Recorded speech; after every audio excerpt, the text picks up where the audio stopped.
ശബരിമല സ്വർണ്ണക്കവർച്ച ഹൈക്കോടതി മേൽനോട്ടത്തിൽ CBI അന്വേഷിക്കണമെന്ന് മുൻ KPCC president K Muraleedharan. KPCC നടത്തുന്ന വിശ്വാസ സംരക്ഷണ ജാഥയ്ക്ക് നിലമ്പൂരിൽ നൽകിയ സ്വീകരണത്തിൽ സംസാരിക്കുകയായിരുന്നു ജാഥ ക്യാപ്റ്റൻ കൂടിയായ കെ മുരളീധരൻ. ഇന്നത്തെ ഈ സ്വർണ്ണക്കൊള്ളയും മറ്റും കാണില്ല. വർഷങ്ങൾക്ക് മുമ്പ് മോഹൻലാൽ നായകനായി ഇറങ്ങിയ അദ്വൈതം എന്നൊരു സിനിമയാണ് ഞാനിപ്പോൾ. ആ സിനിമയിലെ നായകനായ മോഹൻലാലിനോട് പാർട്ടി സെക്രട്ടറിയുടെ റോളെടുത്ത സോമൻ പറയുന്നത് തന്നെ ഞാൻ ഇന്ന ക്ഷേത്രത്തിൻ്റെ ചെയർമാനാക്കാൻ പോവാണ്. ഒറ്റ കണ്ടീഷനാണ്, ആ ക്ഷേത്രത്തിലെ പ്രതിഷ്ഠയുടെ കഴുത്തിൽ കിടക്കുന്ന സ്വർണം കെട്ടിയ മാല അടിച്ചു മാറ്റണം. അതിനാണ് ഞാൻ നിങ്ങളെ ചെയർമാനാക്കുന്നത്. അങ്ങനെ ഏതായാലും സ്വർണം അടിച്ചു മാറ്റുന്നു. അവസാനം അമ്പലത്തിലെ മുഖ്യ പൂജാരി അതികൃഷി എന്നത് മുഖ്യ പൂജാരിയെ പോലീസ് അറസ്റ്റ് ചെയ്യുന്നു. നിരപരാധിയായ ആ പൂജാരി ആത്മഹത്യ ചെയ്യുന്നു. അതായത് അദ്വൈതം എന്ന സിനിമയിൽ പറയുന്നത്. ഇത് വർഷങ്ങൾക്ക് മുമ്പ് ഇറങ്ങിയ സിനിമയാണ്.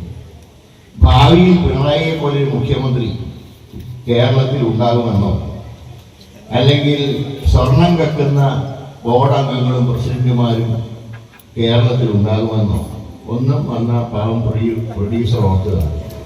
നമുക്കറിയാം, ഈ സ്വർണം അടിച്ചു മാറ്റുന്ന കാര്യം പുറത്തു വരുന്നതിന് മുമ്പ് ഒരാഗോള അയ്യപ്പ സംഗമം പമ്പയിൽ വെച്ച് പിണറായിയുടെ കാർമ്മികത്വത്തിൽ നടന്നത്.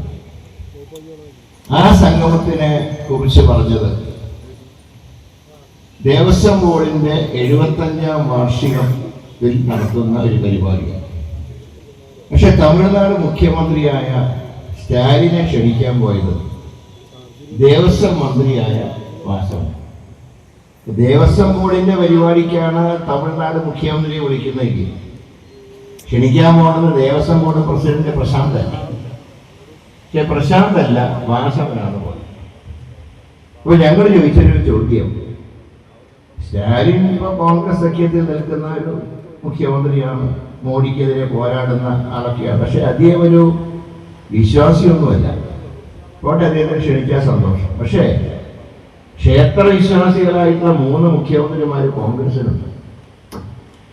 ഒന്ന് കർണാടക മുഖ്യമന്ത്രി സിദ്ധരാമയ്യ, 2 തെലങ്കാന മുഖ്യമന്ത്രി രേവന്ത് റെഡ്ഡി, ക്ഷേത്രങ്ങളുടെ നാടായ ഹിമാചൽ പ്രദേശിന്റെ മുഖ്യമന്ത്രി സുഖ്ദേവ് സിംഗ്. ഈ 3 പേരിൽ എന്തുകൊണ്ട് ക്ഷണിച്ചില്ല എന്ന ചോദ്യത്തിന് ഉത്തരവുണ്ടായി. രണ്ടാമത് ഞങ്ങൾ ചോദിച്ചൊരു ചോദ്യം, ഇതിന്റെ ഫണ്ട് ആരാണ് ചെലവഴിക്കുന്നത്? ദേവസ്വം ബോർഡ് ഹൈക്കോടതിയിൽ പറഞ്ഞു, ഞങ്ങൾ അല്ല ചെലവഴിക്കുന്നത്, ഇത് സ്പോൺസർമാരെ വെച്ചാണ് നടത്തുന്നത്. ഹൈക്കോടതി പറഞ്ഞിരിക്കും, ദേവസ്വം ഫണ്ട് എടുത്ത് ഇങ്ങനെ സമ്മേളനം നടത്താൻ പാടില്ല, ഗവൺമെന്റിനും കാശ് ചെലവഴിക്കാൻ പാടില്ല, നിങ്ങൾ സ്പോൺസർമാരെ വെച്ചിട്ടാണ് നടത്തുന്നതെങ്കിൽ നടത്തിക്കോളും. പക്ഷെ ആ ആഗോള അയ്യപ്പ സംഗമത്തിന് 3 കോടിയാണ് ദേവസ്വം ബോർഡിന്റെ ഫണ്ടിൽ നിന്ന് ചെലവഴിച്ചത്. ഇപ്പൊ പറയുന്നത് സ്പോൺസർമാരിൽ നിന്നും തുക കിട്ടിക്കഴിഞ്ഞാൽ ഞങ്ങൾ തിരിച്ചടച്ചോളാം. ഞാൻ ചോദിക്കുന്നത്, 8 നിലയിൽ പൊട്ടിയ ഒരു സംഗമത്തിന് ഇനി ആരാണ് സ്പോൺസർ ചെയ്യാൻ? പവിത്രമായ ശബരിമലയിൽ കൊള്ള നടത്തുവാൻ കൂട്ടുനിന്ന ദേവസ്വം മന്ത്രി രാജിവെക്കണമെന്നും ദേവസ്വം ബോർഡ് പിരിച്ചുവിടണമെന്നും കെ മുരളീധരൻ ആവശ്യപ്പെട്ടു. ശബരിമലയിൽ സ്വർണ്ണക്കൊള്ള മാത്രമല്ല, ആചാര ലംഘനവും നടന്നിട്ടുണ്ട്. അയ്യപ്പനോട് കളിച്ചവർക്ക് തിരിച്ചടിയുണ്ടാകും. മുഖ്യമന്ത്രിക്ക് അയ്യപ്പന്റെ ശാപം കിട്ടിയിട്ടുണ്ടോ എന്ന് സംശയമുണ്ട്. ഭിന്നശേഷിക്കാർക്കെതിരെയും നീളം കുറഞ്ഞവർക്കെതിരെയും മുഖ്യമന്ത്രി നടത്തിയ പരാമർശം അതാണ് സൂചിപ്പിക്കുന്നത്. ദേവസ്വം ബോർഡ് പണം ഉപയോഗിച്ച് സർക്കാർ നടത്തിയ അയ്യപ്പ സംഗമം കോൺഗ്രസ് ആരോപിച്ചതുപോലെ നാടകമാണെന്ന് ഇപ്പോൾ എല്ലാവർക്കും ബോധ്യമായെന്നും കെ മുരളീധരൻ പറഞ്ഞു. കാഞ്ഞങ്ങാട് നിന്നും പ്രതിപക്ഷ നേതാവ് VD സതീശൻ ഉദ്ഘാടനം ചെയ്ത ജാഥയ്ക്കാണ് നിലമ്പൂരിൽ സ്വീകരണം നൽകിയത്. AICC general secretary Deepa Das Munshi യോഗം ഉദ്ഘാടനം ചെയ്തു. രാജ്യത്തിന് തന്നെ അഭിമാനമായ ശബരിമലയെ കൊള്ളയടിക്കുന്ന പിണറായി സർക്കാർ കേരളത്തിന് അപമാനമാണെന്ന് അവർ പറഞ്ഞു.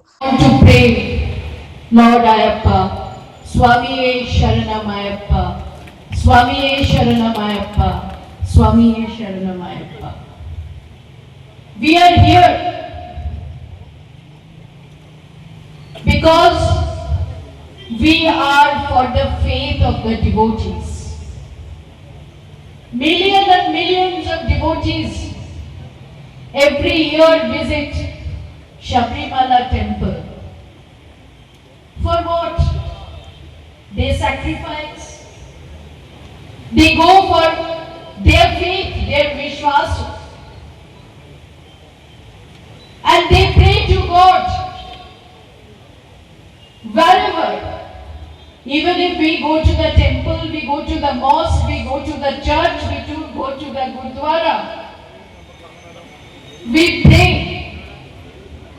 for our health, our wealth, our family, our well-being. So they have trust. They have trust on Almighty. They respect Almighty. And they have faith on Almighty. Aryadan Shoukath MLA അധ്യക്ഷത വഹിച്ചു. ലീഗ് ദേശീയ treasurer PV Abdul Wahab MP, ജാഥ vice captain T Siddique MLA, AP Anilkumar MLA, DCC president VS Joy, ജാഥ manager PM Niyas, league ജില്ലാ secretary Ismail Muthadam, Balakrishnan Periya, N Subramanian, KPCC general secretary KP Noushad Ali, Ajeesh Edalath, A Gopinath എന്നിവർ സംസാരിച്ചു. SS Gold, pure gold. SS Group, Nilambur.